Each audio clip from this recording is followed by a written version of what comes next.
the town of Tunnelton, Indiana, located in the southeastern corner of Lawrence County, has a population of about 200 people.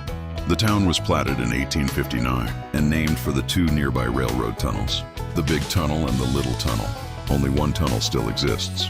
When the town was first laid out in 1859, two hotels were constructed to accommodate the workers, who were continuing construction on the Ohio and Mississippi Railroad.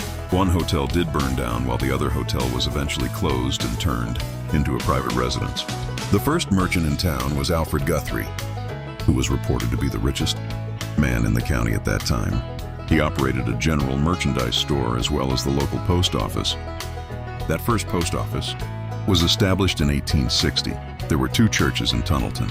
The Christian church was established in the early 1900s, but the church was destroyed in a massive fire in 1907.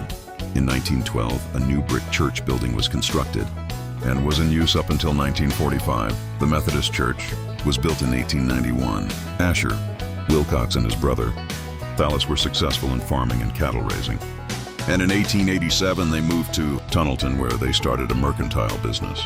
Their store also burned down in the fire of 1907. However, in 1910, Mrs. Asher Wilcox erected a new brick store building, which is now abandoned. The first doctor in the community was Hugh L. Kimberlin. Around 1901, telephone service was brought into the Fort Ritner and Tunnelton areas. After a few years of service, the lines began to fall down and phone service was discontinued. Around 1925, a company was formed and incorporated under the Tunnelton Telephone Company.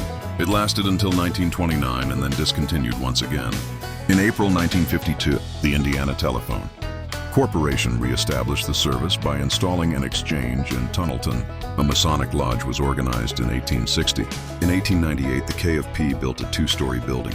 The upper story was used as a lodge room, and the lower part was used by James Brooking and Henry Clark for a boot and shoe business. Over the years and up through the 1960s, Tunnelton was a thriving community which included several grocery stores, a grist mill and a sawmill, several saloons, a post office, a blacksmith shop, two hotels, a newspaper, a drugstore, a restaurant, and a high school. The tunnels were rather crude and looked like large caves. In 1898, the larger tunnel, known as the Big Tunnel, was lined with brick, most likely to limit the number of rocks facing out of the top of the tunnel onto the tracks below. In 1899, the Little Tunnel was daylighted. Basically, the top half of the tunnel was removed and turned into a cut.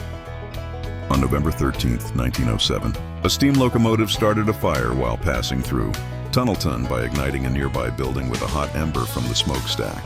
The fire spread and destroyed the old packing house, a church, the KFP Hall, the high school, several business establishments, and quite a few houses. Please enjoy the rest of the video.